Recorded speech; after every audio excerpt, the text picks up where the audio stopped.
তোমরা আজকের ভিডিওতে আপনাদের দেখাবো যে আপনার আধার কার্ডে কোন কোন সার্ভিস বর্তমানে অ্যাক্টিভ আছে অথবা আপনি কোন কোন পোর্টালে আধার কার্ড রেজিস্ট্রেশন করেছেন সেটা যদি অনলাইনে চেক করতে চান কিভাবে চেক করবেন তার স্টেপ বাই স্টেপ প্রসেস কিন্তু আজকের ভিডিওতে আপনাদের দেখাবো। এবার যদি আপনার আধার কার্ড দিয়ে কোনো রকম ফালতু সার্ভিস অথবা ফ্রড সার্ভিস যদি চালু থেকে থাকে সেটা কিভাবে বন্ধ করবেন সেটা কিন্তু এই ভিডিওতে আপনাদের স্টেপ বাই স্টেপ দেখাবো। সেই জন্য ভিডিওটা প্রথম থেকে শেষ পর্যন্ত অবশ্যই দেখবেন মনোযোগ সহকারে এবং আমাদের চ্যানেলে প্রথমবার ভিজিট করে থাকলে আমাদের চ্যানেলটিকে সাবস্ক্রাইব করে রাখুন এবং পাশে থেকে বেল আইকনটাকে অন করে রাখুন, কারণ আমরা এখন রিলেটেড নিত্য ভিডিও নিয়ে আসি।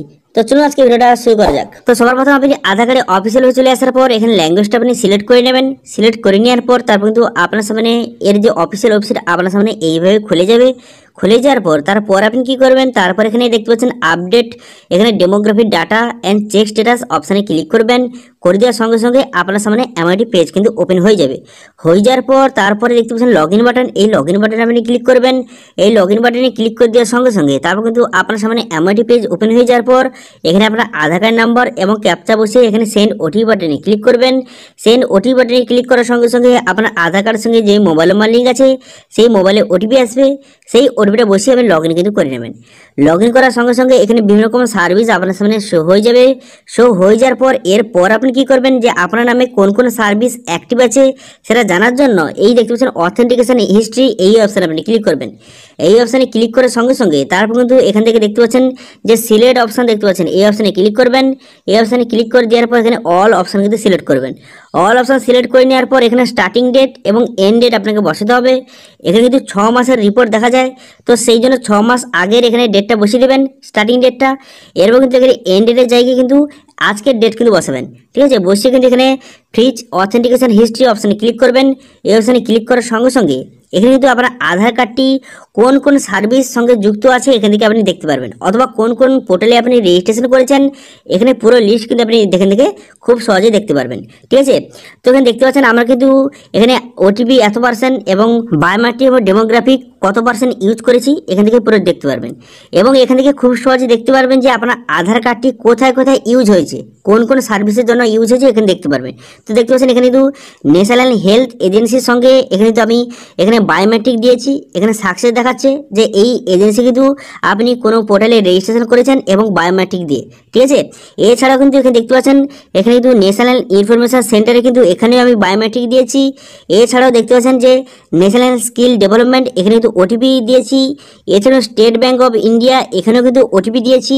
তো এখান থেকে আপনি খুব সহজে দেখতে পারবেন যে কোন কোন সার্ভিস বা কোন কোন পোর্টালে আপনি আধার কার্ডে কি কি কাজ করেছেন এখান থেকে পুরো লিস্ট কিন্তু দেখতে পারবেন। এখান থেকে এর দেখার একটি সুবিধা কি হচ্ছে আপনাদের বলে দিই। তো ধরুন আপনি কোন রকম একটি ফ্রড ওয়েবসাইটে গিয়ে আপনি আপনার আধার ডিটেলস দিয়ে সেখানে ওটিপি অথবা বায়োমেট্রিক দিয়ে ফেলেছেন, তো সেক্ষেত্রে কিন্তু পরবর্তীকালে আপনার কিন্তু অনেক রকম কিন্তু সমস্যা হবে। আপনার আধার কার্ড থেকে টাকা তুলে নেওয়া হোক অথবা অনেক রকম কিন্তু ফ্রড হতে পারে। তো সেই জন্য এখানে থেকে কিন্তু তার পুরো লিস্ট কিন্তু চেক করতে পারবেন যে আপনার কোন পোর্টালে অথবা কোন সার্ভিসের সঙ্গে আপনার আধার কার্ড কিন্তু যুক্ত রয়েছে এখানে থেকে পুরো লিস্ট কিন্তু দেখতে পারবেন, ঠিক আছে। এবং কিন্তু এই লিস্টটি এখান থেকে খুব সহজে ডাউনলোডও করতে পারবেন। এখানে ডাউনলোড পিডিএফ অপশানে ক্লিক করে এখান থেকে খুব সহজে এই পুরো পিডিএফটা কিন্তু ডাউনলোড কিন্তু করে নিতে পারবেন। এবার যদি কোনো ফ্রড ওয়েবসাইট আপনার আধার কার্ড অথবা আপনার আধার ডিটেলস দিয়ে ফেলেন ভুলে, অথবা ওটিপি হোক অথবা বায়োমেট্রিক দিয়ে ফেলেন ভুলে, তো সেক্ষেত্রে তার লিস্ট এখান থেকে দেখতে পারবেন। এবং যদি আপনার কোনো কারণে এখানে লিস্টে যদি সেই ফ্রড ওয়েবসাইটের নাম যদি থেকে থাকে তাহলে কিন্তু আপনি সেটা ডাউনলোড করে আপনি কিন্তু আধার যে কাস্টমার কেয়ার নাম্বার রয়েছে সেখানে আপনি কল করবেন। কল করে কিন্তু কমপ্লেন জানালে সেখান থেকে আপনার কিন্তু আধার যে ডিটেলসটা কিন্তু রিমুভ কিন্তু করে দেওয়া হবে, ঠিক আছে। সেই জন্য এখানে অবশ্যই একবার চেক করে নেবেন যে আপনার আধার কার্ড কোন কোন সার্ভিসের সঙ্গে অথবা কোন কোন পোর্টালে আপনি আধার কার্ড ইউজ করেছেন এখান থেকে খুব সহজে চেক করতে পারবেন। আপনি কোনো ফ্রড ওয়েবসাইটে আপনার আধার ডিটেলস দিয়ে ফেলেননি, তো সেই জন্য এখান থেকে খুব সহজে আপনি চেক কিন্তু করে নেবেন, ঠিক আছে। এবার আপনাদের সঙ্গে বলে রাখি যে আপনি আধার কার্ড যদি কোনো দিন কোনো রকম আপডেট করে থাকেন, এবার কবে কি আপডেট করেছেন সেটা জানার জন্য আধার আপডেট হিস্ট্রি অপশানে ক্লিক করবেন। ক্লিক করে এখান থেকে খুব সহজে চেক করতে পারবেন যে আপনি আধার কার্ডটি কবে আপডেট করিয়েছিলেন অথবা কবে আপনি আধার কার্ডের নাম সংশোধন করেছেন অথবা বায়োমেট্রিক করেছেন, কি কি কারেকশন করেছেন এখান থেকে পুরো লিস্ট কিন্তু দেখতে পারবেন, ঠিক আছে। এখান থেকে আপনি একবার চেক করে নেবেন যে আপনার আধার কার্ডটি কবে কবে আপনি আপডেট কিন্তু করিয়েছেন, ঠিক আছে। এই আপডেটটা কিন্তু আপনাদের দেওয়া ছিল। অনেকে কমেন্ট করছিল যে আমি আধার কার্ড কবে কবে আপডেট করেছি আমার খেয়াল নেই, বা মোবাইল নাম্বার লিঙ্ক করেছি নাকি খেয়াল নেই। তো সেক্ষেত্রে আধার আপডেট হিস্ট্রি অপশানে ক্লিক করে খুব সহজে চেক করতে পারবেন। ঠিক আছে, তো এটাই ছিল মোটামুটি আজকে আপডেট। ভিডিওটা ভালো লেগে থাকলে ভিডিওটা লাইক করে দেবেন এবং ভিডিও কিন্তু বন্ধুর সঙ্গে শেয়ার করে দেবেন, এবং আমাদের চ্যানেলে প্রথমবার ভিজিট করে থাকলে আমাদের চ্যানেলটিকে সাবস্ক্রাইব করে রাখুন এবং পাশে থাকা বেল আইকনটাকে অন করে রাখুন, কারণ আমরা এরকম রিলেটেড নিত্য ভিডিও নিয়ে আসি। আজকে ভিডিওটা এই পর্যন্ত, দেখা হচ্ছে নেক্সট ভিডিওতে। Thank you.